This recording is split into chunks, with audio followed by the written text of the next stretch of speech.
"I don't know who this kid is," Liam screamed, his voice cracking as it echoed off the high school lockers. He shoved the small, trembling boy backward with a cruel force. Sammy, wearing his oversized noise-cancelling headphones, stumbled, his eyes wide with confusion. The colorful Rubik's Cube, his prized possession, clattered to the linoleum floor, shattering into plastic shards. Tyler snickered, leaning against a locker with a smirk, while Chloe gasped, her hand covering her mouth in pure horror. Liam's heart hammered violently against his ribs. He felt the bile of guilt rising, but the paralyzing fear of losing his status was stronger. "Seriously, stop following me," Liam shouted again, ignoring the single, silent tear tracking down his little brother's cheek. He had just disowned his own flesh and blood for a cheap laugh, and he was about to pay the ultimate price. To understand why Liam would crumble under pressure and disown the person he was supposed to protect, we have to rewind to 8 hours earlier.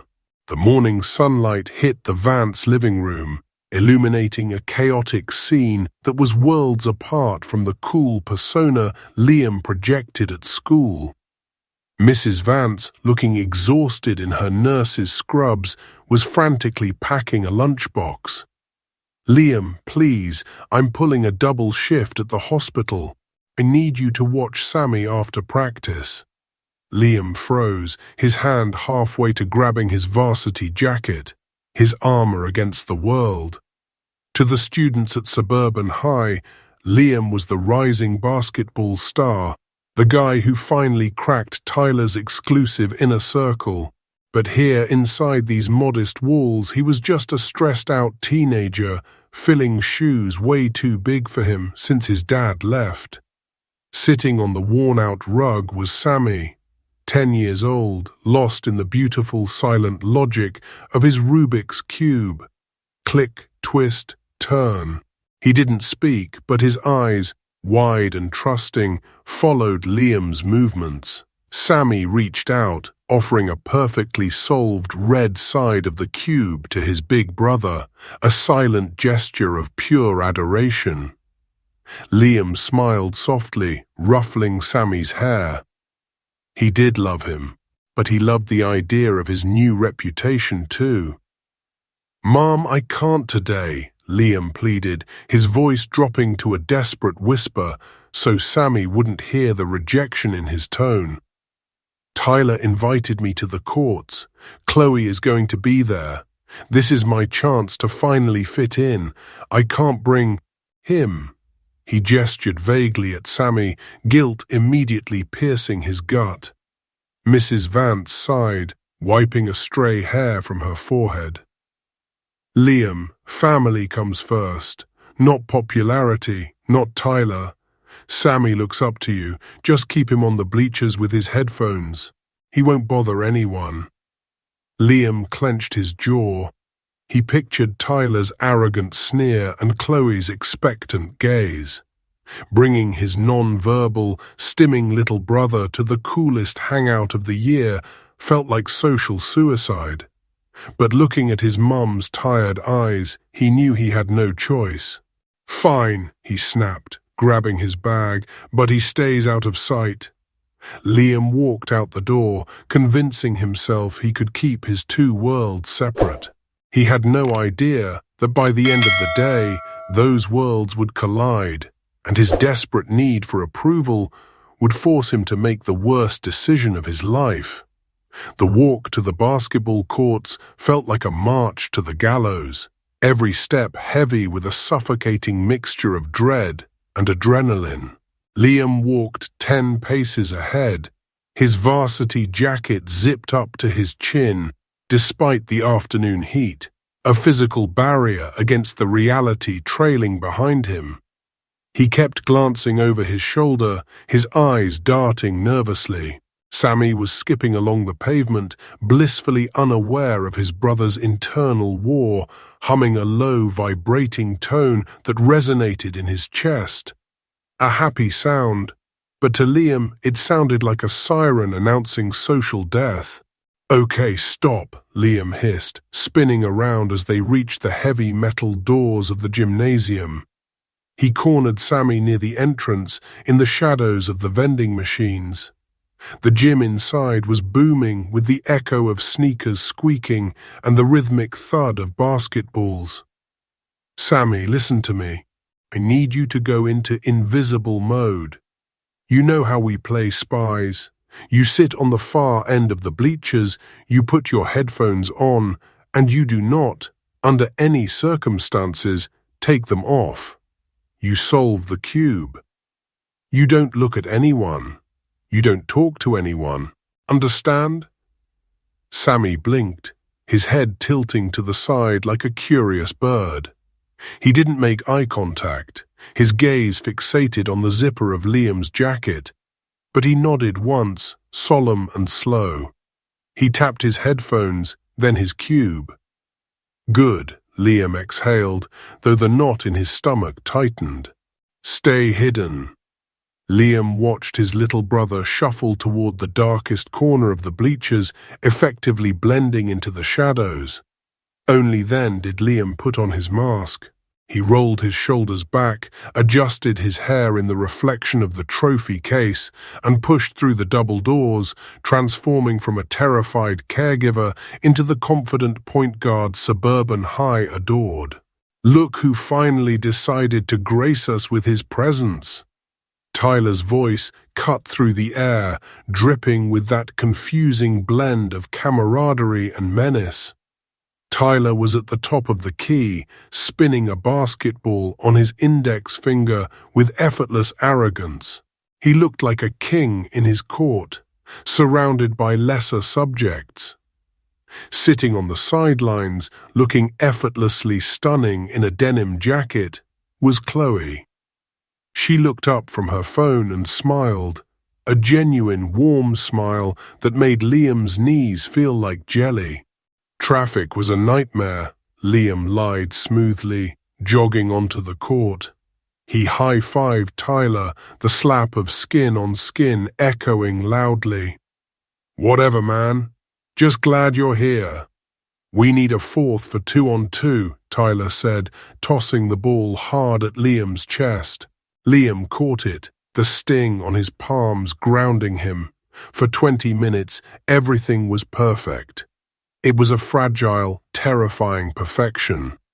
Liam was playing out of his mind, fueled by the desperate need to keep everyone's attention focused solely on him. He hit a three-pointer, then a layup, his movements fluid and sharp. Every time he scored, he glanced at Chloe, and every time she was watching him.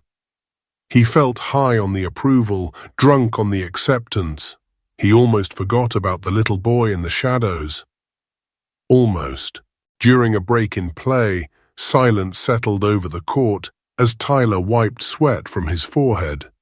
And in that silence, a sound emerged. It wasn't loud, but in the echoing acoustics of the gym, it was unmistakable. Click-clack, click-clack. The rhythmic clicking of a Rubik's Cube being turned at lightning speed, accompanied by a low, monotonous humming noise. Tyler froze, his water bottle halfway to his mouth. He frowned, looking around with a sneer of disgust. "Yo, what is that? Is there a rat in the vents or something?" Liam's blood ran cold. His heart stopped, then restarted at double speed, hammering against his ribs like a trapped bird. He froze, afraid that even breathing would give it away. "It's coming from over there." One of the other players pointed toward the bleachers. Sammy had moved.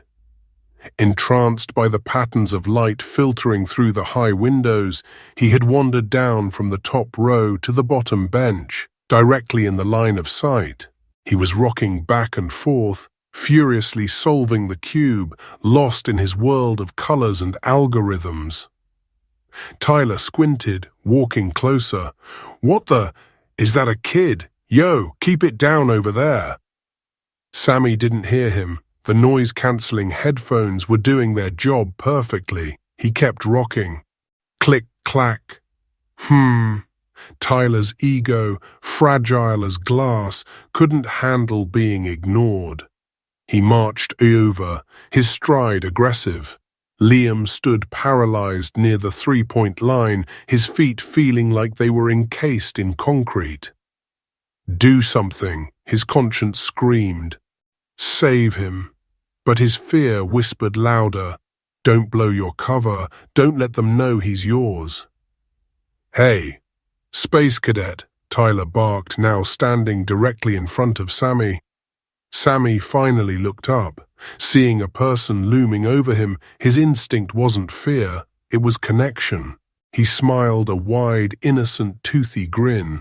He held up the Rubik's Cube, thrusting it toward Tyler. It was his way of saying hello, his way of showing value. Tyler recoiled as if Sammy had held out a dead rat. He laughed, a cruel barking sound that encouraged the other guys to join in. Whoa, easy there, freak show. Keep your toy to yourself. What is wrong with this kid? Look at his eyes. He's glitching out. Chloe stood up, her brow furrowed. Tyler, stop it. He's just a little kid. He's weirding me out, Chloe. Look at him rock. He looks like a malfunctioning robot, Tyler mocked, mimicking Sammy's rocking motion with exaggerated, jerky movements. The other guys snickered. Sammy's smile faltered. He didn't understand the words, but he understood the energy. He sensed the hostility. He lowered the cube, his bottom lip trembling slightly. He looked past Tyler, scanning the court, looking for his protector, looking for his big brother. Sammy's eyes locked onto Liam. Time suspended. The air left the room. Liam felt stripped naked, exposed under the harsh fluorescent lights. Sammy's eyes were pleading, confused. Help me, Liam. Why is the loud boy being mean? Tyler saw the look. He turned his head slowly, his predatory gaze shifting from the victim to the witness. A wicked smirk curled on his lips as he pieced together the proximity, the resemblance. The way Liam was sweating profusely despite the cool-down. Wait a minute, Tyler said, his voice dropping to a dangerous, inquisitive volume. He walked back toward Liam, getting right in his face. He keeps looking at you, Liam, like a lost puppy. Tyler chuckled darkly, glancing back at Sammy, then at Liam. You know this weirdo? Is this little freak with you? The question hung in the air like a guillotine blade. Chloe was watching, waiting for Liam to step up, to be the good guy she thought he was. Tyler was watching, waiting for blood in the water. Liam looked at Sammy, who was now clutching the cube to his chest, shrinking away from the laughter. Then he looked at Tyler, the gatekeeper to the popularity he craved so desperately. The shame was a hot, acidic wave rising in his throat. If he claimed Sammy, he was the brother of the freak. He was uncool. He was out. Liam's hands shook. The pressure was unbearable. The silence stretched, demanding an answer. Liam choked. The words tasted like ash before they even left his mouth. He looked at Tyler's sneering face, waiting like a vulture for a carcass, then down at the varsity jacket he had worked so hard to earn. In a split second of weakness, the paralyzing fear of rejection overpowered the bond of blood. No, Liam muttered, his voice cracking. He cleared his throat, forcing a cruel, detached indifference into his tone. No, I don't know him. Just some random weird kid from the neighborhood. Probably wandered in off the street. The lie hung heavy and toxic in the silent gym. Sammy didn't need words to understand betrayal. He felt the vibration of Liam's voice, the jagged coldness of the denial. The light in his eyes, usually so bright with curiosity, shattered instantly. It was replaced by a deep, confusing hollow. He let out a soft, guttural whimper, his hands going limp. The Rubik's Cube slipped from his fingers. It clattered loudly on the hardwood floor, exploding into pieces, a perfect metaphor for his heart. Tyler howled with laughter. "Hear that? Even Liam thinks you're a loser. Get lost, freak." He kicked the scattered plastic pieces of the cube toward the exit.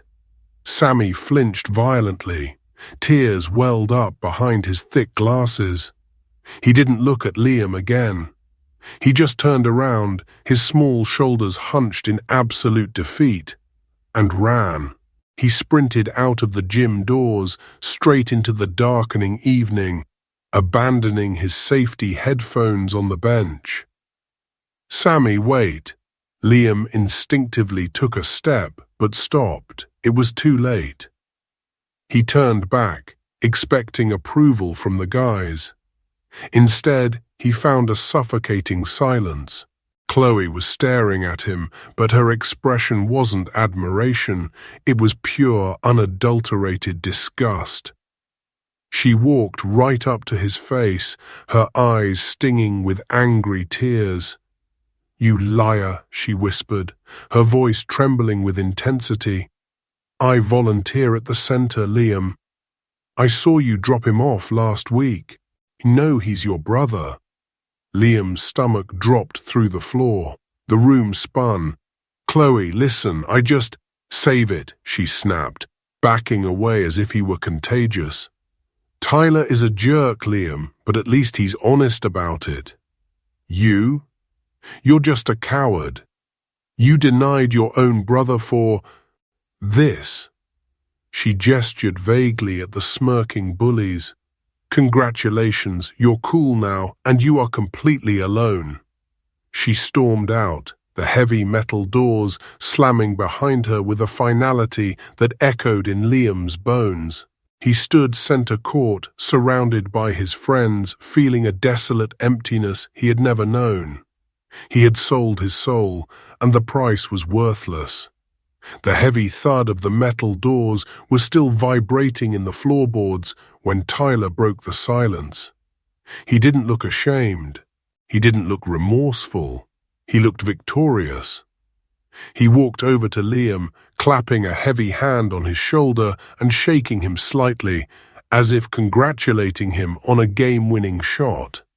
"Dude, relax," Tyler scoffed, kicking a piece of the red plastic rubble from the broken Rubik's Cube across the floor. "Chloe is just being dramatic.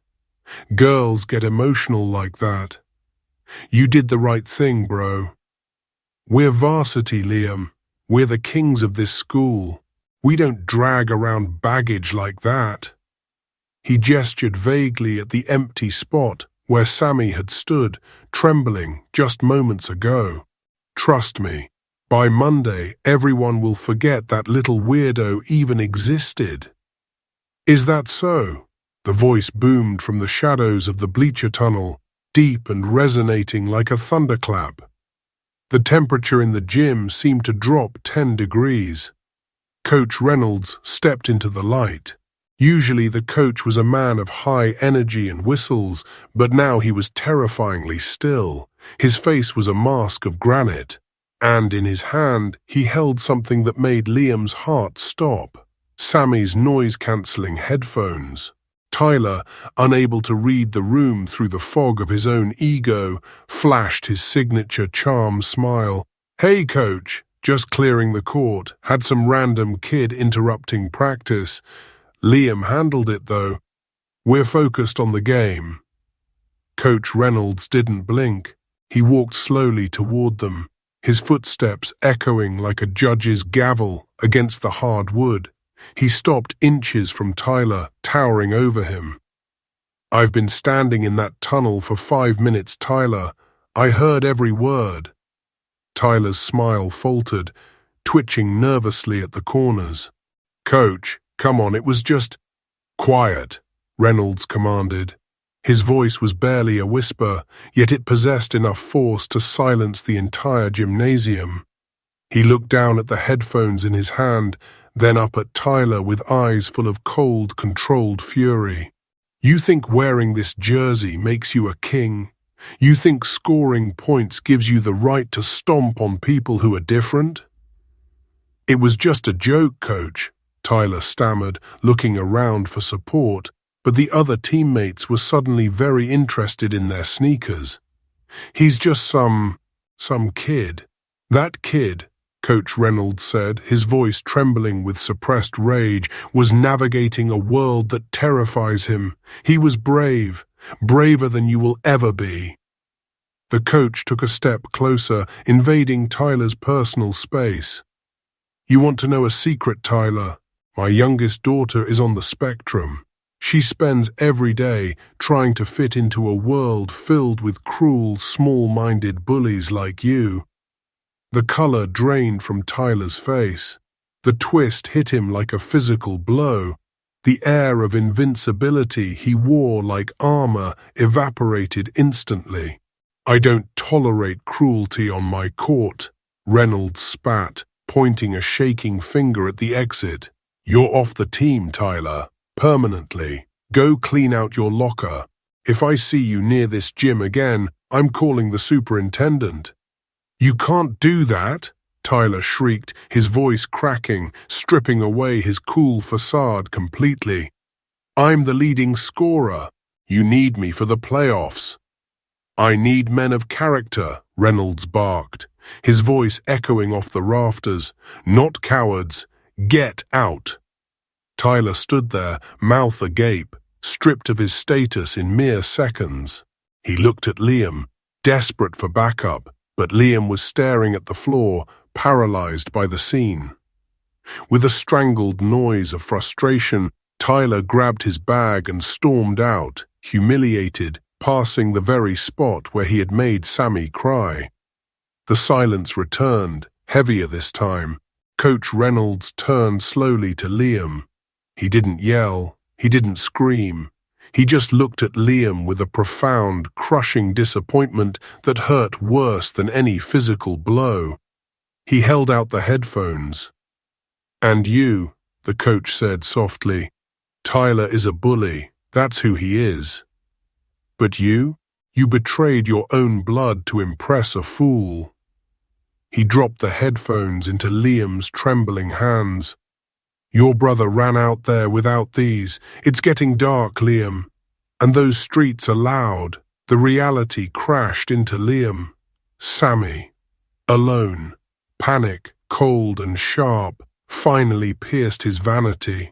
Liam didn't hesitate. He ripped off his varsity jacket, the symbol of the status he thought he wanted, and sprinted into the night.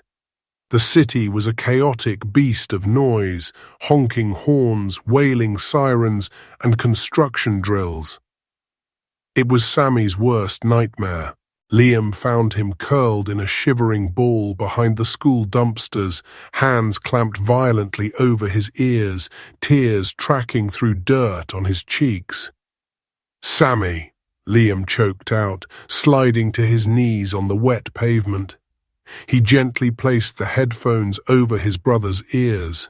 The effect was instant. Sammy's trembling stopped. He looked up, eyes wide with fear turning into relief, and signed the word for safe. Liam pulled him into a crushing hug, sobbing, "I'm sorry, Sammy. I'm your big brother, and I'm never leaving you again." He looked up to see Chloe standing nearby, soaked from the rain, watching them with a soft smile. "I finally see the real you, Liam," she said gently, "and he's way cooler than Tyler." Liam took Sammy's hand, walking him home, finally proud of who he was. Moral: we often sacrifice our true treasures to impress temporary people. Never trade your family for followers or your character for clout.